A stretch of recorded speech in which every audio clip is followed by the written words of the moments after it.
Teman, Al-Imam Abu Hamid Al-Ghazali rahimahullah ta'ala, beliau menyampaikan kritik tentang cara pengajaran akidah. Beliau mengatakan kesalahan pengajaran akidah itu, akidah diajarkan dengan cara mengajarkan filsafat. Itu kritik Abu Hamid Al-Ghazali. Beliau hidup abad ke-5, beliau meninggal tahun 505, abad ke-6, awal 6 Hijriah. Bayangkan tuh, Imam Abu Hamid Al-Ghazali itu sudah kritik abad 5 bahwa kesalahan mengajarkan akidah dengan menggunakan versi filsafat. Celakanya hari ini dipakai. Bukan cuma dipakai, Ustaz. Bukan cuma dipakai. Itu akidah itu disebutnya filsafat Islam. Bahkan jadi jurusan di sekolah kalau perlu, jurusan di kampus. Itu sudah dikritik oleh Abu Hamid Al-Ghazali rahimahullah. Dan itu tepat, benar sekali.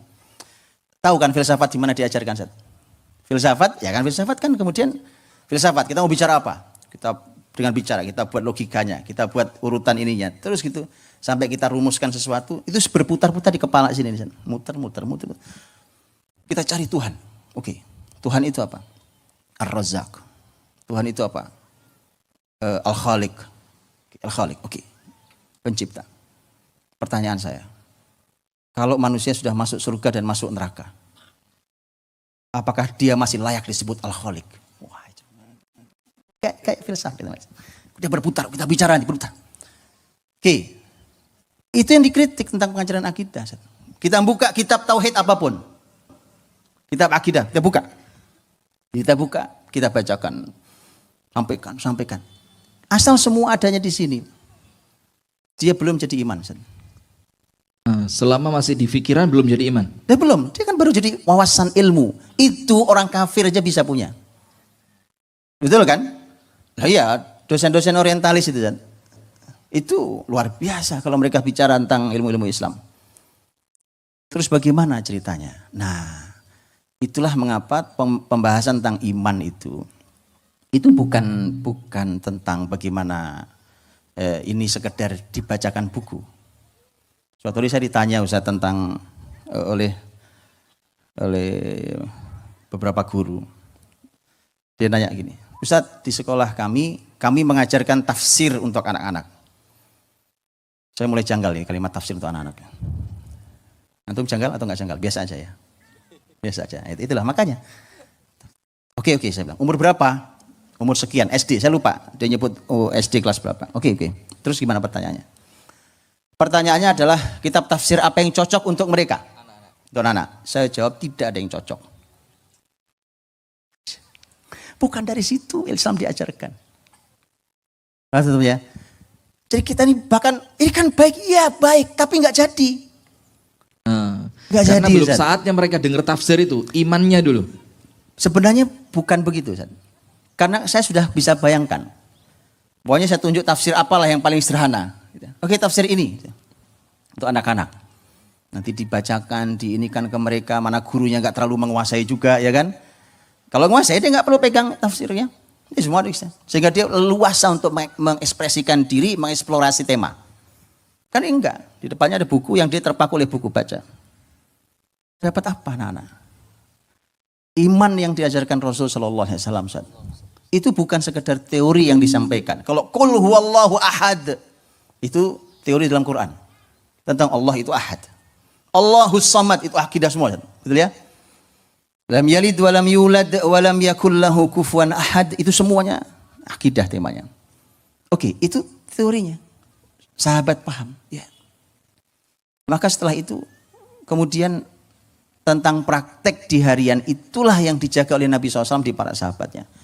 Apakah dari pemahaman kepala sudah turun ke hati? Karenanya Imam Al-Hasan Al-Basri rahimahullah ta'ala mendefinisikan iman dengan definisi ma waqara fil qalb wa saddaqahul amal.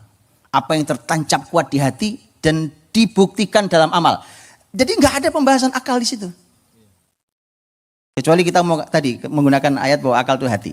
Ya, tapi kalau akal versi orang hari ini, pakai otak hari ini, nah itulah kenapa kemudian akidah itu tidak terbentuk walau sudah ngaji berbagai macam kitab tauhid selesai.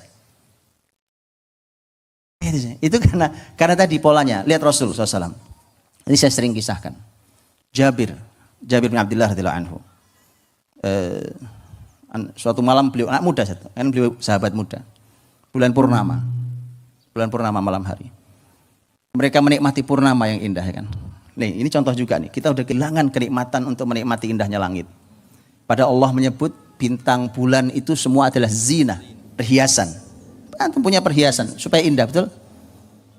Pertanyaan saya, anak muda menikmati rembulan hari ini, menikmati bintang hari ini. Kasihan antum.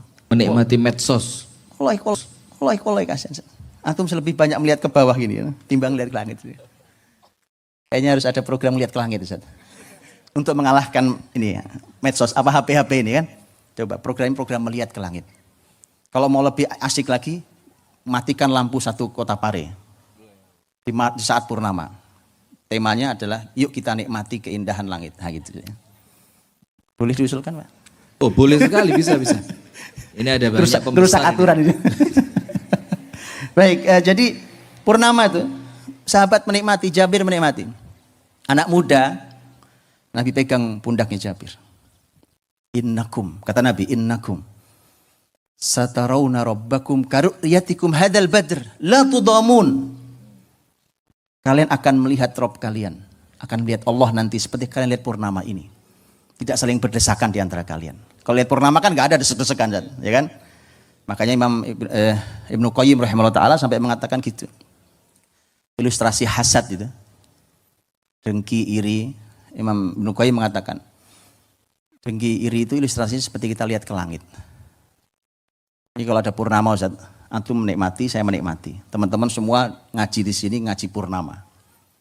Menikmati purnama bersama. Pertanyaannya, ada hasad di antara kita? Ustaz Rifki nggak usah lihat, biar saya aja yang melihat. Nggak ada. Kenapa? Karena kita ngelihat ke langit. Kata Imam Ibnu Qayyim. Apa yang membuat kita hasad dan iri? Karena kita berdesakan di dunia yang sempit ini. Rebutannya harta. Maka beliau bilang, kalau tadinya hubungan kita baik-baik saja, kok tiba-tiba kita mulai retak, yakinlah ada dunia nyelip di antara kita. Ah, ini keren banget. Gitu, Ustaz. Kalau yang dilihat luas, akan hasad. Kalau yang dilihat sempit, hasad. Maka dunia yang nyelip tadi ya bikin rusak. Yuk kita cek, Ustaz. Kayaknya kita dulu berteman baik, bersaudara baik. Kenapa?